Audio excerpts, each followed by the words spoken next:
Hello guys, welcome to John academy. This is Shahul John.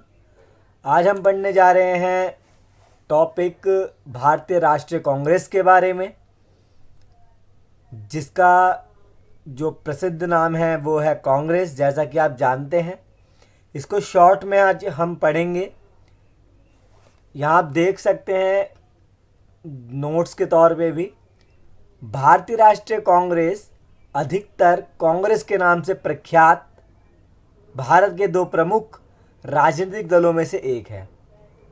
जैसा कि आपको पता है, कांग्रेस के बारे में हर कोई लोग जानते हैं, कांग्रेस पार्टी के बारे में, जो कि पहले से ही बहुत ज़्यादा फेमस एक पार्टी है, राजनीतिक पार्टी है, जिसकी स्थापना कब हुई थी। कांग्रेस की स्थापना ब्रिटिश राज में 28 दिसंबर 1885 को हुई थी। ठीक है, तो 1885 में कांग्रेस की स्थापना हो गई थी, जिसको लगभग 100 साल से ज़्यादा हो चुके हैं। इसके संस्थापकों में एओ ह्यूम, दादा भाई नरोजी और दिनशा वाचा शामिल थे। तो आपको मेन बात याद रखनी है एओ ह्यूम द्वारा कांग्रेस पार्टी की स्थापना की गई थी। जो एओ ह्यूम थे वो थियोसोफिकल सोसाइटी के प्रमुख सदस्य भी थे। 19वीं सदी के आखिर में और शुरुआत से लेकर मध्य 20वीं सदी में कांग्रेस भारतीय स्वतंत्रता संग्राम में अपने 1.5 करोड़ से अधिक सदस्यों और 7 करोड़ से अधिक प्रतिभागियों के साथ ब्रिटिश औपनिवेशिक शासन के विरोध में एक केंद्रीय भागीदार बनी। जो 19वीं सदी जब आ गई और 19वीं सदी से और 20वीं सदी के बीच में कांग्रेस जो थी वह अपने 1.5 करोड़ से अधिक सदस्यों और 7 करोड़ से अधिक प्रतिभागियों के साथ ब्रिटिश औपनिवेशिक शासन के विरोध में केंद्रीय भागीदार बन गई, यानी कि वो ब्रिटिश औपनिवेशिक शासन का विरोध करती थी। जब 1947 आया, तब 1947 में स्वतंत्रता के बाद कांग्रेस भारत की प्रमुख राजनीतिक पार्टी बन गई। तो जब भारत को आज़ादी मिल गई, तब कांग्रेस पार्टी उभर कर और भी ज़्यादा सामने आई और भारत के लोगों की और भी ज़्यादा पसंदीदा पार्टी बन गई।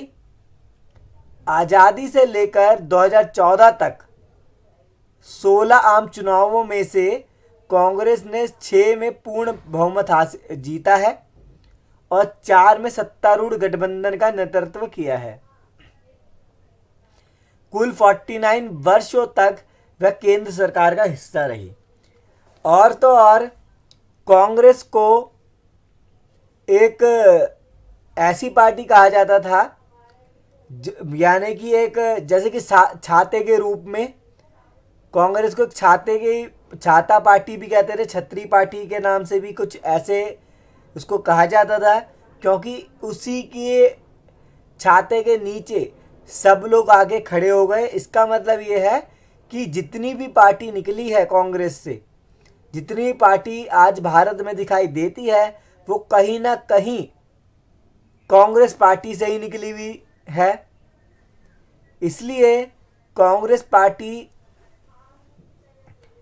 एक फेमस पार्टी है, प्रख्यात पार्टी है। उसमें से चाहे वो बीजेपी हो, चाहे वो बहुजन समाज पार्टी हो, कोई सी भी पार्टी हो, वो सारी की सारी कांग्रेस पार्टी से ही निकली है, आम आदमी पार्टी को छोड़कर। क्योंकि आम आदमी पार्टी, जैसा कि आपको पता ही है, जब लोकपाल बिल की मांग उठाई थी अन्ना हजारे जी ने, तब उसके बाद ही पार्टी सामने आई थी, आम आदमी पार्टी। तो ये बंगाल विभाजन के निर्णय की घोषणा 19 जुलाई 1905 को भारत के तत्कालीन वायसराय करजन के द्वारा किया गया था। तो बंगाल के विभाजन का जो निर्णय था, जो डिसीज़न था, वो वायसराय करजन ने करा था 19 जुलाई 1905 को। एक मुस्लिम बहुल प्रांत का सृजन करने के उद्देश्य से ही भारत के बंगाल को 2 भागों में बांट दिए जाने का निर्णय लिया गया था।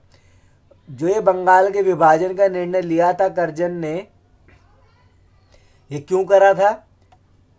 ताकि एक मुस्लिम बहुल जो प्रांत है, यानी कि जिस जगह पर सबसे ज़्यादा मुस्लिम लोग रहते हैं, तो उसको दो हिस्सों में काट दिया जाए।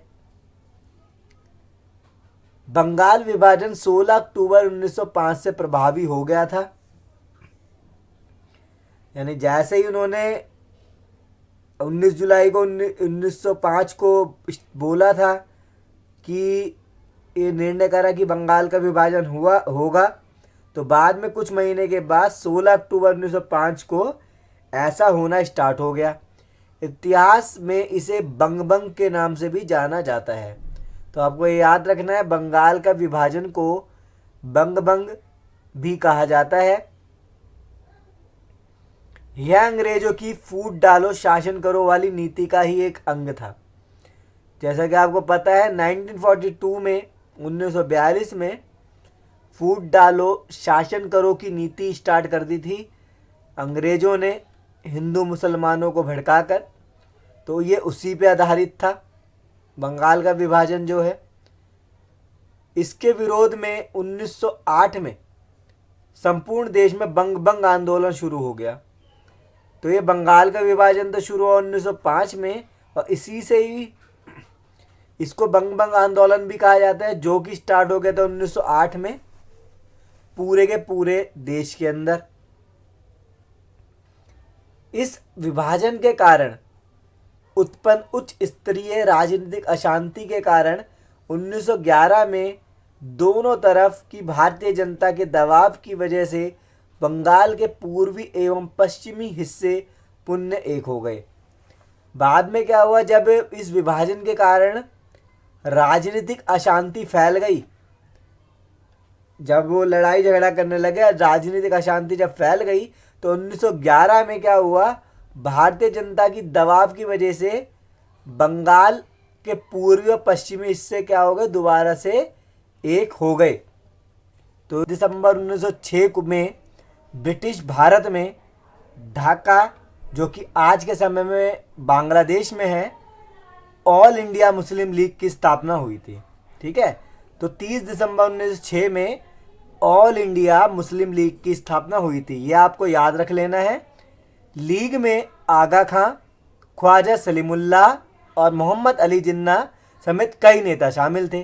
तो ये नेता थे जो मुस्लिम लीग में शामिल थे। कौन थे? आगा खान, ख्वाजा सलीमुल्लाह, मोहम्मद अली जिन्ना। जो ये बातें मैं आपको बता रहा हूँ, ये बहुत इम्पॉर्टेंट बात है जो आपको याद रखनी ही चाहिए। वर्ष 1947 में पाकिस्तान के गठन के बाद ऑल इंडिया मुस्लिम लीग बन गई थी। तो 1947 में जब पाकिस्तान बन गया था, जैसा आपको पता है 14 अगस्त 1947 को पाकिस्तान आज़ाद हो गया था, और बाद में भारत आज़ाद हो गया था 15 अगस्त 1947 को। तब क्या हुआ, उसके बाद ऑल इंडिया मुस्लिम लीग का नाम बदल कर हो गया था मुस्लिम लीग। प्रथम अधिवेशन की अध्यक्षता मुश्ताक हुसैन ने की, और उसका जो प्रथम अधिवेशन था, उसका अधिवेशन किसने की? अध्यक्षता उसकी मुश्ताक हुसैन ने। इस संस्था का प्रमुख उद्देश्य था, यानी कि इस मुस्लिम लीग का मेन पर्पस क्या था? भारतीय मुस्लिमों में ब्रिटिश सरकार के प्रति भक्ति उत्पन्न करना व भारतीय मुसलमानों के राजनीतिक व अन्य अधिकारों की रक्षा करना। क्या था? भारतीय मुस्लिमों में ब्रिटिश सरकार के प्रति भक्ति उत्पन्न करना। यानी कि इसमें यह बताया गया मुस्लिम लीग में अपने मुसलमानों को, भाइयों को, कि अंग्रेजों के प्रति क्या रहना है? वफादार रहना है, उनके प्रति उनको, यानी कि उनकी बातों को मानना है, उनकी नीतियों पर अमल करना है, भारतीय मुस्लिमों के राजनीतिक व अन्य अधिकारों की रक्षा करना। ये भी इस लीग में, इस संस्था में शामिल किया गया। मुस्लिम लीग ने अपने अमृतसर के अधिवेशन में मुस्लिमों के पृथक निर्वाचन मंडल की मांग की, और मुस्लिम लीग ने साथ ही साथ क्या करा? अमृतसर के अधिवेशन में मुस्लिमों के पृथक निर्वाचन मंडल की भी मांग करी। ठीक है, एक निर्वाचक मंडल की भी मांग करी। और 1909 में मार्लेमिंटो सुधार के द्वारा प्रदान कर दिया गया। जब मार्लेमिंटो सुधार हुआ था, तब क्या गया? इसको प्रदान किया गया। जो क्या हम नेक्स्ट वीडियो में देख लेंगे, आप देख सकते हैं। लीग ने 1916 ईस्वी के लखनऊ समझौते के आधार पर भारतीय राष्ट्रीय कांग्रेस का समर्थन करने के अतिरिक्त कभी भी भारतीयों के राजनीतिक अधिकारों की मांग नहीं की। मुस्लिम लीग ने क्या करा, 1916 में जब लखनऊ समझौता हुआ उसके आधार पर भारतीय राष्ट्रीय कांग्रेस का समर्थन तो किया, पर कभी भी इंडियंस के यानी कि भारतीयों के राजनीतिक अधिकार यानी कि पॉलिटिकल राइट्स की कभी भी डिमांड उन्होंने नहीं की थी। तो ये भारतीय परिषद अधिनियम 1909 को मार्ले मिंटो सुधार के नाम से जाना जाता है। आपको ये याद रखना है कि मार्ले मिंटो सुधार को भारत परिषद अधिनियम भी कहा जाता है या भारतीय परिषद अधिनियम भी कहा जाता है। सन 1905 में लॉर्ड मिंटो को भारत का वायसराय नियुक्त किया गया। 1905 जब तक लॉर्ड मिंटो को भारत का वायसराय अपॉइंट करा गया, नियुक्त किया गया। भारतीय परिषद अधिनियम 1909 ब्रिटिश संसद का एक ऐसा अधिनियम था जिसने विधायी परिषदों में कुछ सुधार किए और ब्रिटिश भारत के शासन में सीमित रूप से भारतीयों की भागीदारी में वृद्धि की। तो इस अधिनियम के द्वारा भारतीयों की भागीदारी बढ़ी, किसमें बढ़ गई, विधायी परिषदों में। अर्थात यानी कि इसका मतलब इस सुधार के बाद ब्रिटिश हुकूमत के कार्यों में भारतीय लोगों की भागीदारी में वृद्धि हुई थी। यानी कि अब ब्रिटिश हुकूमत के अंदर, ब्रिटिश हुकूमत के कार्यों के अंदर भारतीय लोग बढ़ चढ़कर हिस्सा ले सकते थे। केंद्रीय विधान परिषद के सदस्यों की संख्या 16 से 60 हो गई। ठीक है, तो पहले 16 हुआ करती थी, अब 60 हो गई। इस सुधार के अनुसार प्रांतीय विधानमंडल के सदस्यों की संख्या में वृद्धि की गई। अब क्या हुआ, प्रांतीय विधानमंडल के सदस्यों की संख्या में वृद्धि की गई, जिसके अनुसार बंगाल, मद्रास और बॉम्बे के प्रांतों में इनकी संख्या 50 की गई। इसके अलावा यानी कि इसके अतिरिक्त अन्य प्रांतों में इनकी संख्या 30 की गई। अब बंगाल, मद्रास और बॉम्बे में प्रांतीय विधान मंडल के सदस्यों की संख्या 50 हो गई और अन्य प्रांतों में 30 कर दी गई। अंग्रेजों ने इस सुधार में मुस्लिम मतदाताओं को भी जोड़ा और साथ ही साथ मुस्लिम मतदाताओं को भी अंग्रेजों ने इसमें जोड़ा था और इसका प्रमुख उद्देश्य हिंदू और मुसलमानों के बीच विवाद उत्पन्न करना था। इसका जो मेन पर्पस था मार्ले मिंटो सुधार का, हिंदुओं और मुसलमानों के बीच विवाद को उत्पन्न करना था। परिषद की कुछ सीटों को मुसलमानों के लिए आरक्षण भी दिया गया था और साथ ही साथ परिषद की जो कुछ सीटें थी उनमें मुसलमानों के लिए आरक्षण भी दिया गया, उनको रिजर्वेशन दिया गया। निर्वाचित सदस्य अप्रत्यक्ष रूप से चुने जाते थे, अर्थात निर्वाचित सदस्य का चुनाव जनता द्वारा नहीं होता था।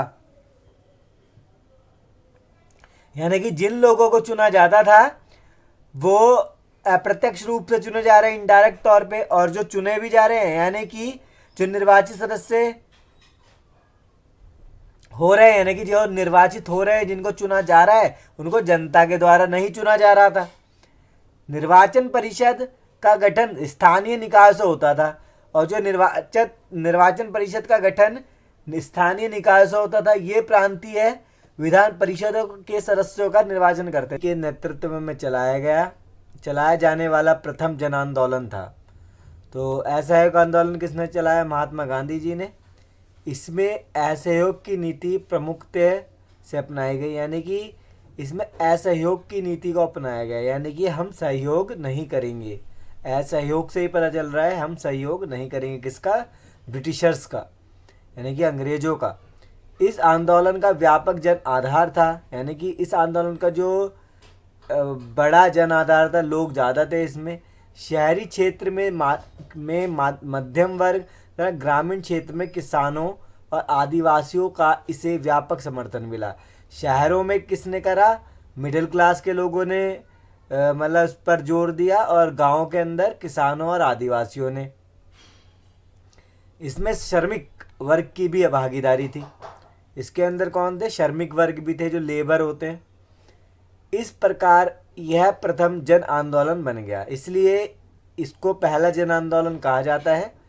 1915 से 1918 के प्रथम विश्व युद्ध के दौरान अंग्रेजों ने प्रेस पर प्रतिबंध लगा दिया था, जब प्रथम विश्व युद्ध था उस समय में अंग्रेजों ने प्रेस पर प्रतिबंध लगा दिया था, यानी कि मीडिया पर प्रतिबंध लगा दिया था कि वो किसी प्रकार की रिपोर्ट नहीं लेगी या न्यूज़ कलेक्ट करके लोगों को नहीं बताएगी, और बिना जांच के कारावास की अनुमति दे दी थी, और बिना जांच के ही लोगों को जेल में बंद कर देने की अनुमति दे दी थी कि अब किसी को भी जेल में बंद कर सकते हो जिस पे शक हो।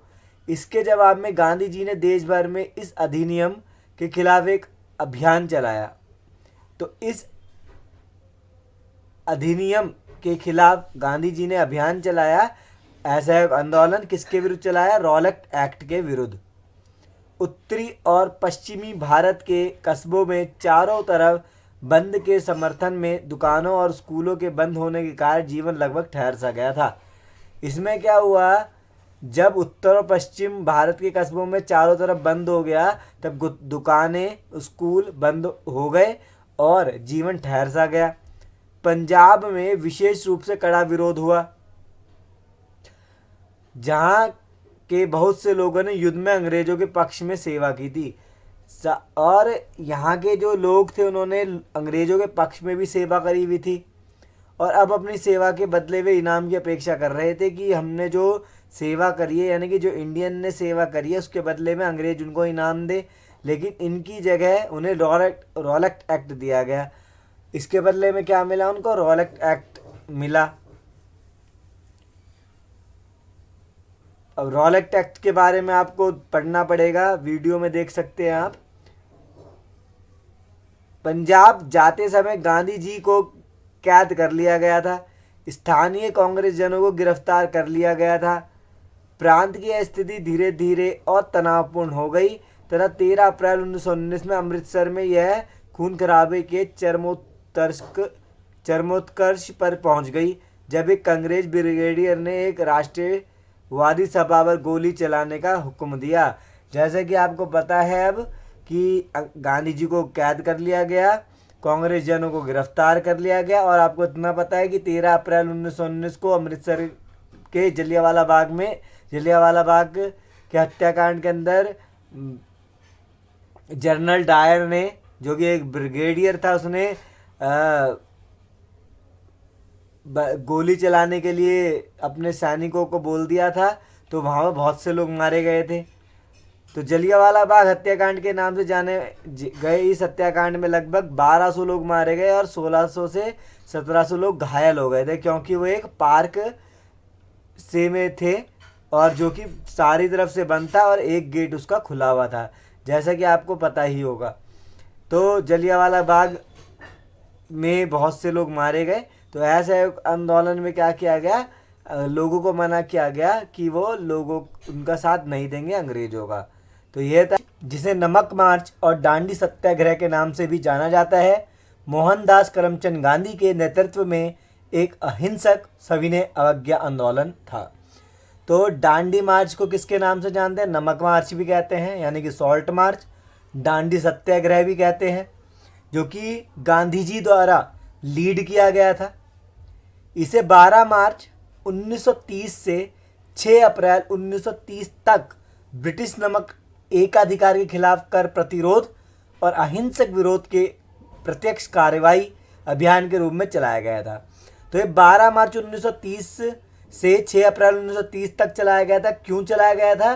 क्योंकि अंग्रेज जो थे, जो ब्रिटिशर्स जो थे, जो ब्रिटिश थे, वो नमक पर अपना एकाधिकार रखते थे, यानी अपना ही अधिकार रखते थे और किसी को अधिकार उसका देते नहीं थे।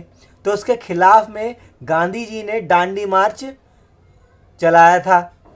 गांधी जी ने 12 मार्च को साबरमती से अरब सागर तक दांडी के तटीय शहर तक 78 अनुयायियों के साथ 241 मील की यात्रा की।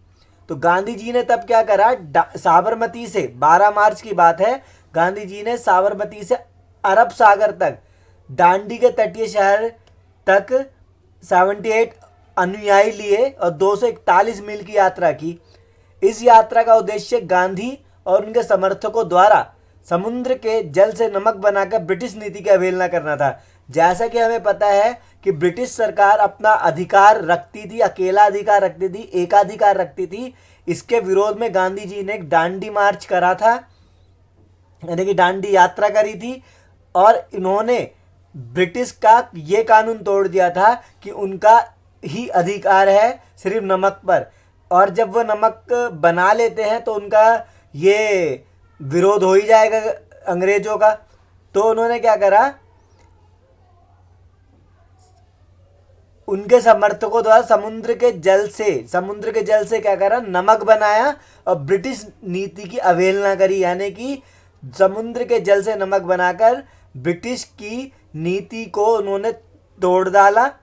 दांडी के की तर्ज पर भारतीय राष्ट्रवादियों द्वारा बंबई और कराची जैसे तटीय शहरों में नमक बनाने हेतु भीड़ का नेतृत्व किया गया। फिर क्या हुआ, दांडी यात्रा जैसे ही और भी कई चीज़ें ऐसी ही की गई देश के अंदर, जिसको तर्ज बनाया गया, दांडी को तर्ज बनाया गया।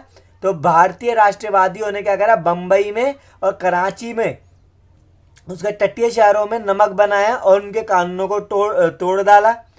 सविनय अवज्ञा आंदोलन संपूर्ण देश में फैल गया। जल्द ही लाखों भारतीय इसमें शामिल भी हो गए। ब्रिटिश अधिकारियों ने 60,000 से अधिक लोगों को गिरफ्तार कर लिया।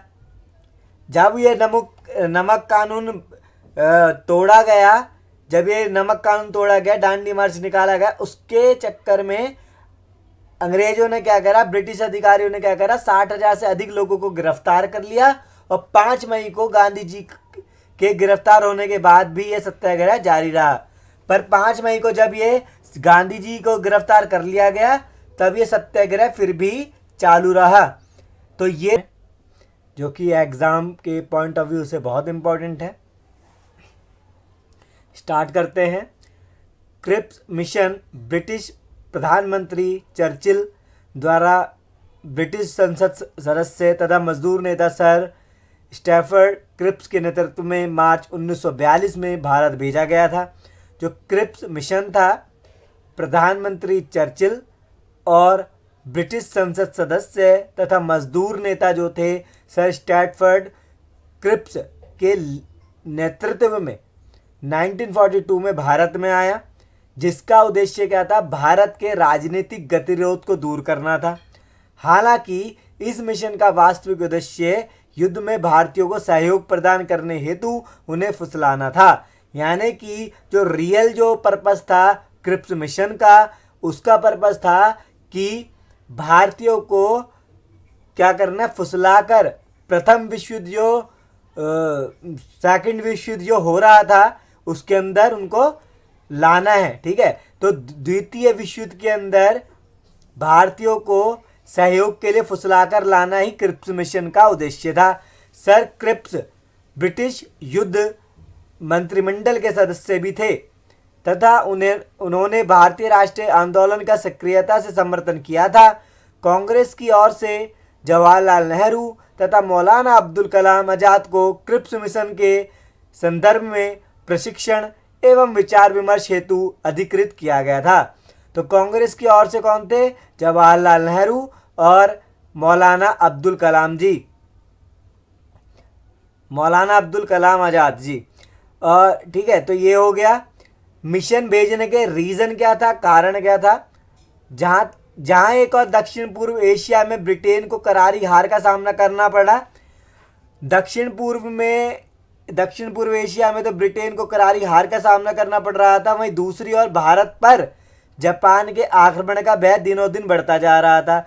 और साथ ही साथ क्या हो रहा था, भारत को ये डर था कि जापान उस पर आक्रमण कर रहा है, उसका डर उसको सता रहा था। इन परिस्थितियों में ब्रिटेन को भारत से समर्थन की कोई उम्मीद नहीं दिखाई दे रही थी। और जब ऐसा हो रहा था तो भारत को कोई भी उम्मीद दिखाई नहीं दे रही थी कि जो ब्रिटेन है भारत की मदद करेगा। ब्रिटेन पर मित्र राष्ट्रों अमेरिका, सोवियत संघ, चीन, ठीक है, तो मित्र राष्ट्र कौन थे, अमेरिका, सोवियत संघ, चीन। तो ब्रिटेन पर मित्र राष्ट्रों की ओर से दबाव डाला जा रहा था कि वो भारत का समर्थन प्राप्त करे। और मित्र राष्ट्र उसे कह रहे थे ब्रिटेन को कि भारत से हेल्प ले ले वो, ठीक है, कि ब्रिटेन क्या करे, भारत से मदद ले। भारतीयों ने इस शर्त पर मित्र राष्ट्रों को समर्थन देना स्वीकार कर लिया था कि भारत को ठोस उत्तरदायी शासन का त्वरित हस्तांतरण किया कर दिया जाए। और भारत ने भी ब्रिटेन की मदद करने के लिए हाँ इसलिए कर दी थी कि भारत ने बोला कि उसको भी एक ऐसा उत्तरदायी शासन चाहिए कि जो उनकी भी मदद करे तथा युद्धोपरांत भारत को पूर्ण आज़ादी देने का वचन दिया जाए। और उसने बोला कि एक तो हमारी हेल्प की जाए क्योंकि उसको जापान से खतरा दिखाई दे रहा था भारत को, और उसने भारत चाहता था कि ब्रिटेन उन्हें आज़ाद कर दे, यानी कि ब्रिटेन भारत को आज़ाद कर दे। मुख्य प्रावधान क्या थे? भारत को डोमिनियन राज्य का दर्जा दिया गया तथा राष्ट्रमंडल के साथ अपने संबंधों के निर्धारण में स्वतंत्र होगा भारत। तो ये मुख्य प्रावधान था उसका। युद्ध की समाप्ति के बाद देशी रियासतों के प्रतिनिधियों तथा निर्वाचित विधायिका के सदस्यों के द्वारा एक संविधान निर्मात्री सभा का गठन किया जाएगा। और ये भी बोला गया कि जब युद्ध समाप्त हो जाएगा, द्वितीय विश्व युद्ध समाप्त हो जाएगा, तब देशी रियासत और निर्वाचित विधायिका के सदस्य एक संविधान निर्मात्री सभा का गठन करेगी। जो प्रांत इस सभा द्वारा निर्मित संविधान को नहीं मानेंगे उन्हें अलग होने का अधिकार होगा। और जो इस बने हुए संविधान को नहीं मानेंगे वो अलग होने का भी उनको अधिकार दिया जाएगा। नई व्यवस्था के लागू होने तथा भारत के सुरक्षा संबंधी दायित्व का निर्वहन ब्रिटेन करेगा। और नई व्यवस्था को लागू करने का और साथ ही साथ भारत के साथ सुरक्षा संबंधी दायित्व का निर्वहन करने के लिए ब्रिटेन क्या करेगा? निर्वहन कौन करेगा? ब्रिटेन करेगा। तथा गवर्नर जनरल की शक्तियां पूर्ववत बनी रहेगी, और जो गवर्नर जनरल होगा उसकी शक्ति निरंतर बनी रहेगी। तो ये मुख्य प्रावधान थे। अब है असफलता के कारण, पर यह असफल क्यों हो गया? क्रिप्स मिशन के प्रस्ताव भारतीय राष्ट्रवादियों को संतुष्ट करने में असफल रहे।